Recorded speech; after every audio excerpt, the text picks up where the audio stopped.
Mais il y a des gars qui avaient des énormes sponsors, qui ont mis 2 tricks dans leur jam et qui ont été qualifiés.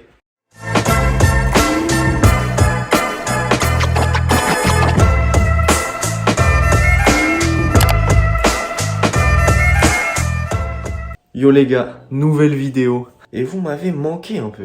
Pour ceux qui ont suivi, la semaine dernière, il n'y a pas eu de vidéo, justement pour que je me concentre sur celle-là. Je suis reparti aux États-Unis avec l'équipe de France pour une compétition. Si vous avez suivi les dernières vidéos, vous savez que ça y est, tout a repris. Comme c'est bientôt les JO à Paris, ça s'active un peu au niveau des compètes. Donc c'est vraiment très cool. Là, on est parti à Phoenix en Arizona. C'était la première fois que j'allais là-bas. On a fait plein de trucs, on a skaté des parcs, du street, la compète. Je vous ai filmé tout ça pour vous faire un résumé dans cette vidéo. Et si je dois être 100% honnête avec vous, cette vidéo-là, elle aurait dû jamais sortir. Enfin, je voulais plus la sortir. Mais je me suis dit que je vous ai toujours montré les bons côtés du skate, alors autant vous montrer quand ça se passe pas bien. Enfin bref, je vais vous expliquer un peu tout au fur et à mesure pour que vous compreniez bien. Premier jour, on était un peu tous fatigués, donc on a skaté tranquille dans un parc. En gros, c'est des anciens modules de la Street League qu'ils ont récupérés pour pas les jeter. Ils en ont fait un skatepark. Donc on a été direct là-bas.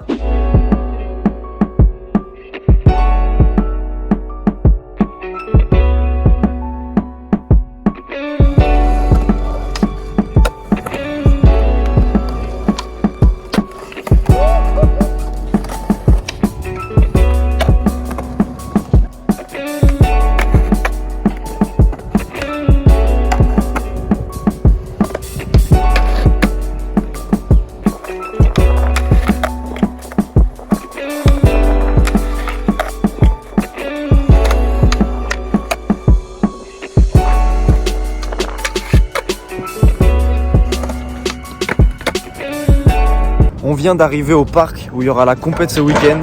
Ils font plein de modifications donc on peut pas le skater pour l'instant. Mais franchement, il a l'air vraiment pas mal. En gros, toute cette partie-là, c'était déjà là. Tout ça, c'est le parc normal. Là, ils viennent de rajouter ça.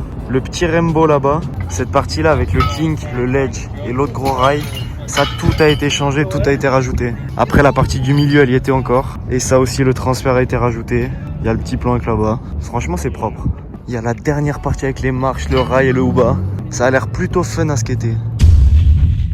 Deuxième jour, on a été dans un parc qui vient d'ouvrir à côté de la maison. En gros, il y avait un ancien skatepark et ils l'ont agrandi avec toute une nouvelle partie super propre. On a été là-bas, faire un peu de rail et de pyra. J'ai refait quelques tricks que je faisais plus trop avant et franchement, j'étais plutôt content.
Le loto, il doit être pas mal celui-là. La pyramide, elle t'envoie vers l'infini et au-delà. Ou l'au-delà? L'au-delà ou au-delà? Pas de réponse, ce sera au-delà.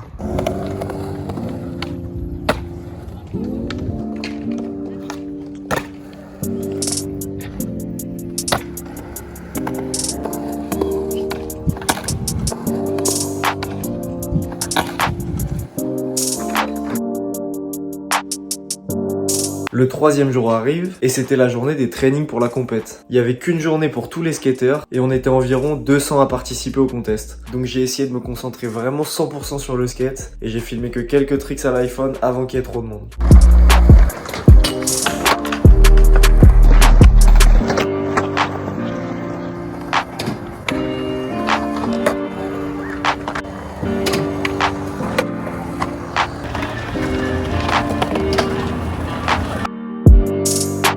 Le lendemain, c'était les qualifs et le format de compétition était plutôt simple. Il y avait 3 minutes à 4 skateurs. Comme je vous ai dit, en tout, on était 200 à participer et ils prenaient les 44 meilleurs. Donc ça fait à peu près un skater sur 4. Il y a des compétitions où c'est beaucoup plus compliqué de se qualifier. En plus, dans ce cas-là, il n'y avait pas beaucoup d'enjeux. Tu gagnes juste un peu d'argent si t'es dans les 5 premiers. Et le plus important, en gros, c'est la reconnaissance des Américains.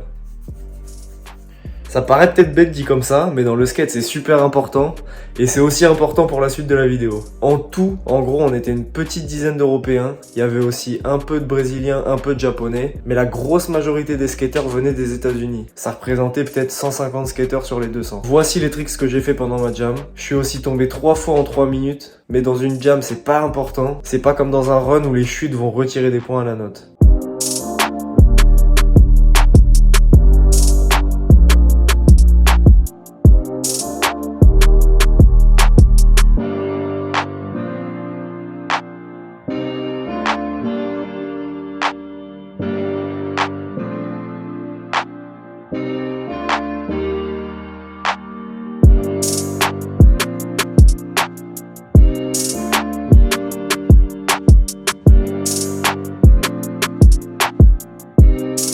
Je passais vraiment vers la fin des qualifications, donc on avait déjà vu la grande majorité des skateurs. Et avec ce que je venais de faire, pour nous c'était sûr que j'étais qualifié. Forcément, le but en compétition c'est de se démarquer des autres. Donc j'avais essayé de faire des lines que personne ne fait. J'avais skaté des spots qui s'enchaînent super vite et que personne prenait. J'avais aussi joué un peu avec la créativité, par exemple avec le wally avant le ledge. Ça, il y a dû avoir 3 skateurs qui l'ont fait pendant les qualifs. Après, j'avais fait les tricks un peu plus classiques mais engagés comme le 2-7 lip sur le gros rail. Et du coup, la jam était assez complète. Est-ce que vous sentez la douille arriver? Et bah j'ai fini 69e au qualif. Quitte à se faire baiser, au moins j'ai pu choisir la position.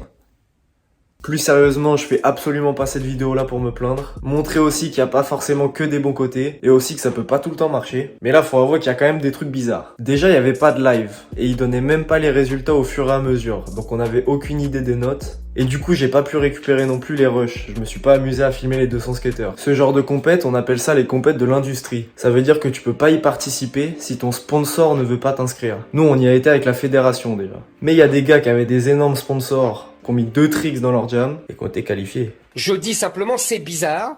Première chose bizarre. Après, il y a plein d'autres choses et il y a beaucoup de trucs à dire sur le sujet, mais c'est vraiment pas le but de la vidéo. Puis je vais attendre de finir ma carrière avant de faire comme Romain Molina peut-être. En tout cas, voilà pourquoi la vidéo a failli pas sortir. Après, au-delà de tout ça, je me remets beaucoup en question aussi. J'aurais pu fournir un skate beaucoup mieux que ce que j'ai fait. C'était que la première compétition pour reprendre après un long arrêt. Les compétitions vraiment officielles devraient reprendre cet été. J'espère pouvoir y participer. Au-delà de la compète, parce que personne s'est qualifié, je vous le dis, on était tous dégoûtés. Et le lendemain, on en a profité pour faire du street, comme plus personne n'était dans la compète. Aux États-Unis, il y a des trucs merveilleux qui s'appellent des ditches. En gros, c'est des endroits où l'eau doit s'écouler, mais quand il n'y a pas d'eau, ça fait des gros plans inclinés et il y a des spots partout. Dans la journée, on a réussi à en faire 2. Le premier, c'était une pyramide avec des petits plans inc, mais qui était assez rade.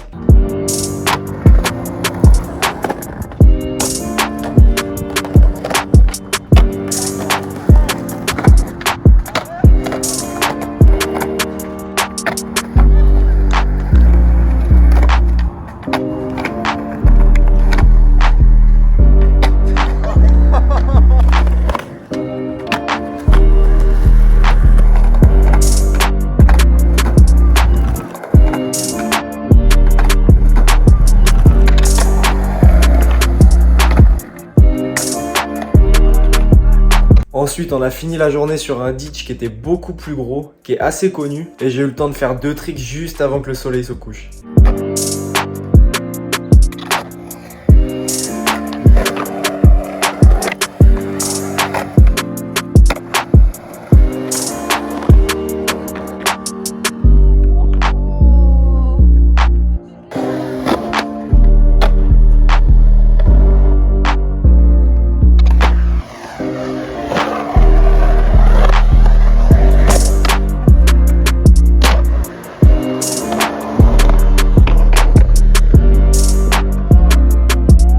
Voilà, c'était un petit résumé de la semaine en Arizona. J'espère que le message de la vidéo sera bien interprété. En tout cas, dites-moi ce que vous en pensez. Il y a beaucoup de choses sur l'histoire du skate. d'où ça vient, comment ça fonctionne, les trucs bien et les trucs un peu moins bien. Il y a vraiment énormément de choses et je suis loin d'avoir la science infuse sur tout ça. Je pense que ça peut être des sujets super intéressants à traiter en vidéo. Ça peut vous faire découvrir des choses que vous connaissez pas ou carrément redécouvrir certains aspects du skate. Ça peut être un petit concept. En tout cas, j'espère que la vidéo vous a plu. On se retrouve la semaine prochaine pour de nouvelles aventures.